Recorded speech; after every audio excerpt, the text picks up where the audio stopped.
Hey, I'm Peter. That's me. And that's my brother, Lucas.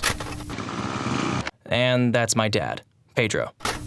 We've been riding motorcycles together for almost as long as I can remember.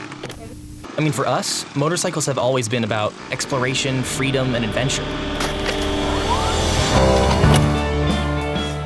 So now, years later, we were ready for a big trip. No tour guides, no scheduled stops, no fancy gear, no destination. We would travel down the Baja Peninsula on tiny Mexican motorcycles with nothing more than we could fit in a pizza delivery box. Searching for its key.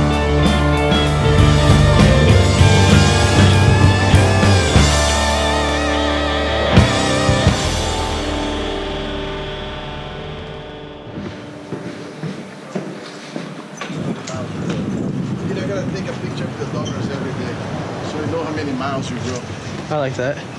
We woke up early on day 2, eager to hit the road again. We packed everything back into our pizza boxes and started up the bikes. Our mission today? Get to Ensenada. It wasn't too far, maybe 50 kilometers if we went via the highway. But we were on an adventure. We didn't want to take the highway the whole time. We wanted to explore Baja. So we veered away from the coast and headed inland, towards Baja wine country. Hey, it's way more fun this road. Yeah. And that's where we found our first stop for the day. This shack of plywood and 2x4s looked like a little convenience store, so we pulled off, hoping to grab a snack before saddling up again. Stopped by a tiny little place here. I don't even know where we are. This is the local 7-Eleven. O que você quer? Ovo com presunto?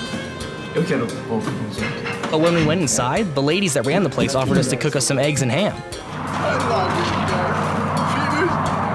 Filhos, essa é porque eu tô aqui. They surprised us again when they brought out homemade salsa, beans, and fresh tortillas too. Remember how we said it was a local 7-Eleven? Turns out, local Denny's. The place looked like a stiff wind could knock it down, but man, did those ladies know how to cook. Shifting back into gear, we continued through wine country.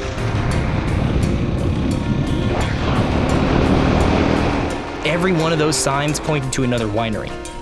These places are big tourist destinations, and it shows. The closer you get to the vineyards, the more money you see. The scenery changed quickly from plywood Denny's to postmodern mansions.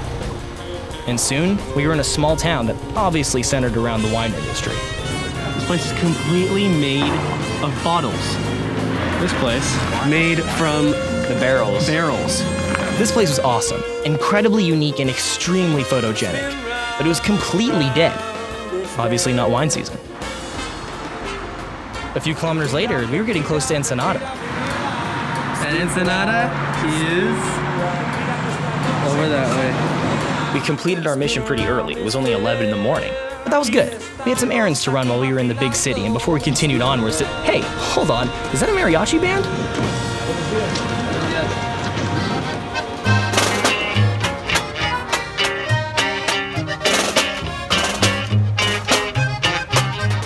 After quickly making friends with the drummer, Pedro grabbed the sticks and joined in.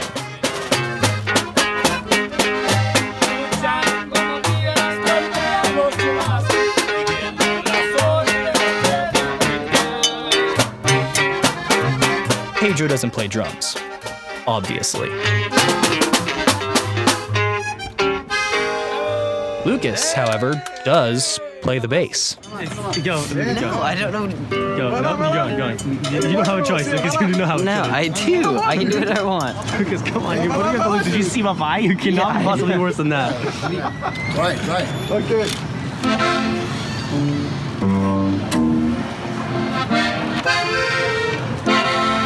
Ta-da! Go! Ta-da! I play one song. Tocamos. Oh yeah. Vai com as motos.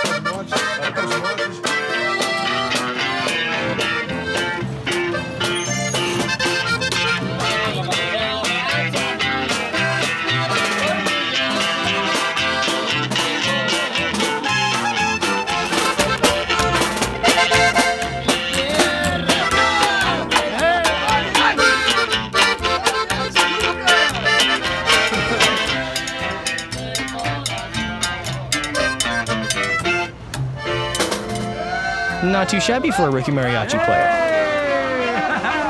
Okay, that was fun, but we had a shopping list. We had to go to the Italica store, get a spare key, and find another number 8 to put on Lucas's pizza box. First stop, the Italica store. If we could find it.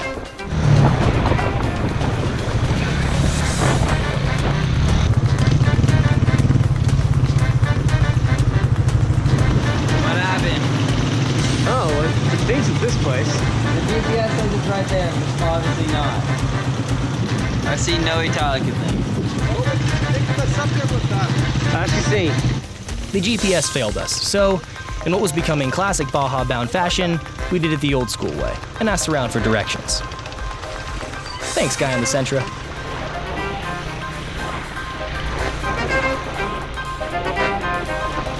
Made it. The Italica store was checked off the list. Viu? É assim que faz. Esquece GPS, depois quando vai sabe? Quanto custa o azeite? We grabbed some quarts of oil, a few spare inner tubes, and headed off to the next errand. Let's just take the oil and run. Ajo spotted a locksmith shop just down the road, so we veered off to pick up some spare keys for the bikes. I know. Pegando, espera aqui com meu amigo aqui, vem cá. Aqui, vamos ver se funciona. $50 mil para Santiago aqui. $50, está, mira. Muito cara essa llave. There you go. $50,000, barata. Está viva, muito barata. And of course, we made some new friends in the process. Gringos custa de moto grande, ¿verdad? BMW e Harley Davidson, ele disse, mira, vamos fazer a mesma viagem com motos pequeñas. These guys were fascinated by our trip and loved hearing our story. Muito mais barato. É que o nosso plano é que não temos plano. And when they saw the numbers on the back of the pizza boxes, someone came out holding a roll of tape. Ah, que gênio! Esse muchacho é gênio! We're gonna put the 8 with the electrical tape that the guy just gave us.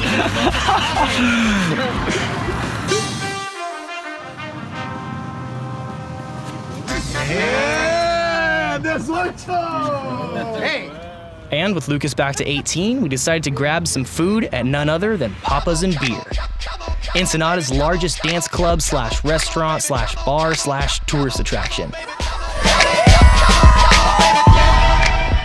Papa's and Beer is the place you go when you're on spring break but can't afford Cabo.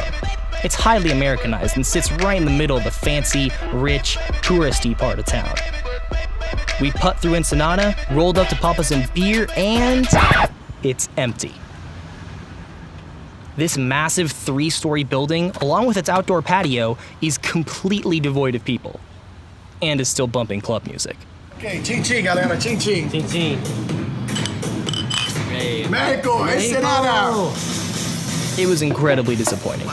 Thankfully, the bartender showed us the way to a custom sticker place 3 blocks away, so that counts for something.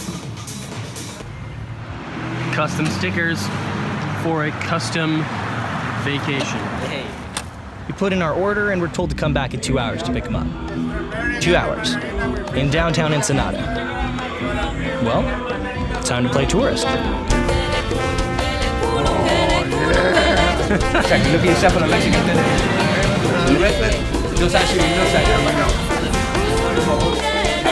Playing tourists while our stickers are getting done.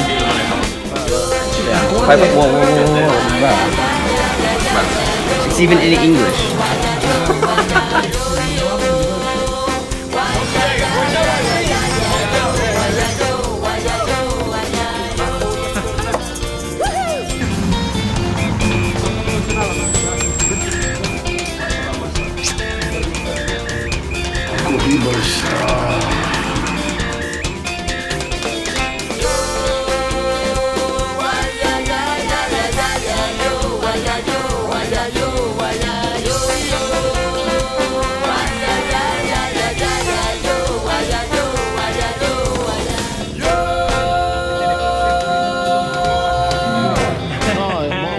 Se vende más esto.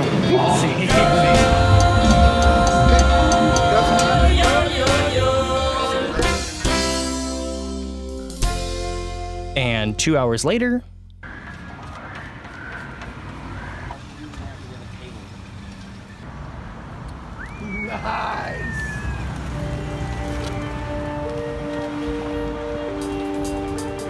And there you have it.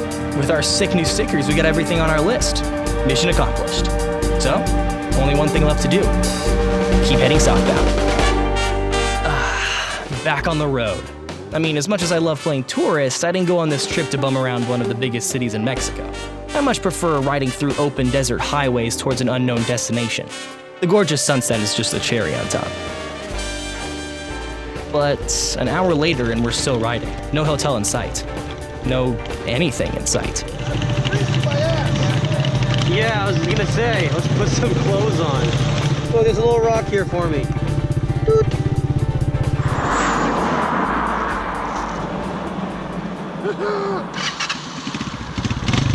Let's go. It was getting very dark, and we still hadn't found anything even remotely resembling a place to stay the night. And then we drove right past one.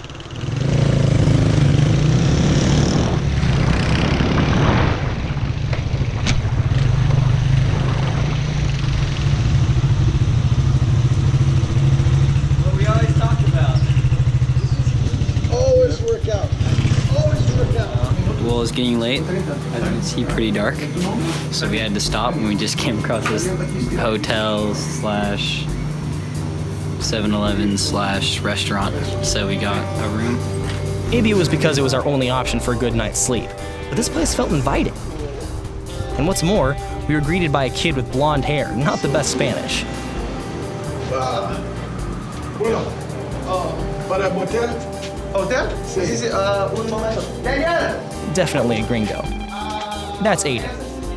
He and his friend Conrad were exchange students spending the holidays with their host family, who happened to own the hotel. Hey, it's good to meet you guys, man. Hi, mucho gusto. Yeah, mucho gusto.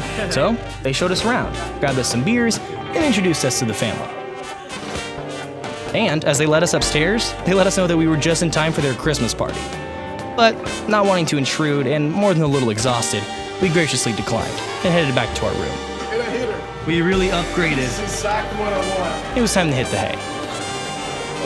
And the bike's just right outside. Besides, tomorrow's my birthday, and I wanted to make it a good one. Thank you so much for watching. This trip was truly life-changing for us, and we would love to have you follow us for every kilometer. So make sure to like and subscribe so you don't miss a new episode of Baja Bound every other Wednesday.